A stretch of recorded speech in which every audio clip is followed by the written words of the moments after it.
சொல்கிறாயே உன் மகன் மதிசூரன், அவனை விடுடி. எந்த காளி கோயிலுக்கு என் பேரப்பிள்ளை வெட்டினான்னு சொன்னானோ அதே இந்த காளிக்கு உன் மகனை வெட்டிவிட்டு என் பேரப்பை நான் கொண்டு செல்கிறேன். உன் பேரன் தவறு செய்தான், அதனால் என் மகன் சிறை வைத்தான். இது ஒரு குற்றம் கிடையாது. அதற்காக நான் வளர்த்த எனது மகனை நீ கொல்ல வருவாய்? பைத்தியக்காரி, எய்தவன் எங்கோ இருக்க அம்பை வந்து கொண்டு என்னுடைய பயன்? என்னுடைய கணவன் மகன் செய்ய தவறுக்கு என் பேரப்பிள்ளை என்ன செய்வான்? என் மகனுக்கு திராணி இருந்தால், என் மகனுக்கு வீரம் இருந்தால் என்னுடைய கணவன் மகத்தை வெற்றி பெற்றிருக்க வேண்டும். அரியா குழந்தை அரிய பாலகனை சிறிய பாலகனை கொண்டு வந்து சிறை வைத்திருக்கானே, என்னடி வக்காலத்து? என் மகனை கொள்வதற்கு வந்து எத்தனை கோபம் வருகிறது. என் குலத்தையே தலைக்கு வந்து என் குலை குழந்தை கொண்டு வந்து வெட்டி என்று சொன்னான். எவ்வளவு கோபம் வருண்டி. நிறுத்தடி, விடுடி. என் மகன், எனது மகன் அவன் தவறே செய்திருந்தாலும் அதை நான் சரி என்பதற்காக ஏற்றுக்கொள்வேன். அதற்காக உனது பேரப்பிள்ளை என்னால் விடுதலை செய்ய முடியாது. இது முடியா கேட்கிறேன். ஒன்று உன் மகனை விடு, இல்லை என்றால் என் பேரனை விட முடியுமா? முடியாதா? முடியாது. என்னடி செய்வாய்? நிச்சயமாக, சத்தியமாக, உறுதியாக நீ காளியே.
இருவரும் நான் மட்டும் சற்று நேரம் வந்து மலை போல் நிற்காவிட்டால் இந்த உலகத்தை அடித்திருப்பது போல் தெரிகின்றது.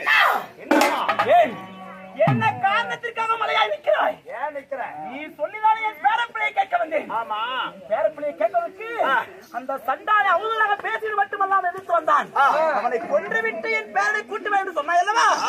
வார்த்தை கேட்டு போனா இங்கே சென்றதற்கு என் மகன் 1000 தவறு செய்தாலும் எனக்கு அவன் உத்தமன் தான். என் மகனை கொல்ல நீ யாரடி என்று சொல்லி இங்க நிற்கிறாளே, ஓர மயிருடையவ, கோழி முட்டை கண்ணுடையவ, கோடாலி பல்லுடையவ, இந்த மண்டையோட்ட மாலையா மாட்டி திரிகாளே இந்த மாட்டாளி என்னை எதிர்த்து சண்டைக்கு வர்றானா? தங்கை இறங்கனா தங்க வராத தடுக்கிட்டுக் கொள்ளுங்களம்மா. இருவரும் யார் என்றே தெரியாமல் சண்டை போட்டுக் கொள்கிறேன். எப்படி என்ன கோபத்தை தணிக்க முடியும்? என் மகனாகிய மதிசூரனைக்கு போய் கொல்ல வருவார், நான் பார்த்துக் கொண்டு இருப்பேனா? அண்ணா, தாங்கள் மட்டும் தாங்கள் வராமல் இருந்திருந்தால் அவளுடைய கழுத்தை வெட்டி மண்டையோடு மாலையாக ஒன்றாக சேர்த்து அவள் மாலையாக போட்டிருப்பேன். ஆதிதேவி, அண்ணா சற்று பொறுமை, மலையா நின்னுட்டா சும்மா விட்டுவிடா. மலையாக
நீங்கள் இருவருமே யார் என்று தெரியாமல் சண்டை போட்டுக்கிறீங்க. நீங்க 2 பேரும் அக்கா தங்கையம்மா. அக்கா தங்கை இருவரும் சண்டையிட்டு உலகத்தை அழிக்க வேண்டுமா என்ன? காளி தேவியோ உனக்கு அக்காளாக வேண்டும், மாரியம்மாவாகிய நீ அவளுக்கு தங்கையாக வேண்டும். அம்மா, சண்டையை நிறுத்தும் பொருட்டு நீங்கள் இப்படிப்பட்ட வாதம் அந்த வார்த்தையை சொல்ல வேண்டாம். அக்கா எப்படி அக்கா?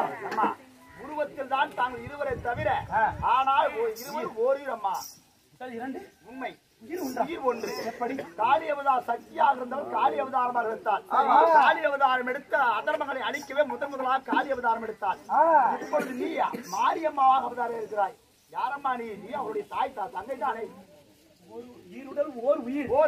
நாங்கள் இருவரும் அக்கா தங்கைகளே இப்படி சண்டையிட்டா அகிலம் தாங்காத. அக்கா தங்கை என்று தெரியாமல் இப்படி சண்டையிட்டுக் கொண்டால் உலகம் தாங்குவா என்ன? அண்ணா, அம்மா, நீங்கள் சொன்னபடி நீதி, நேர்மை, தர்மம், சத்தியம் என்பதற்காக நான் வந்தேன்.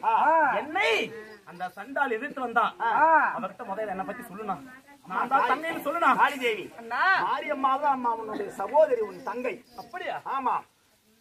உயிர் ஒன்று, உடல் 2. அவதாரம் தான் காளி தேவியாக மாரியம்மாக அவதாரம் எடுத்துள்ள அந்தந்த நேரத்தில் அந்தந்த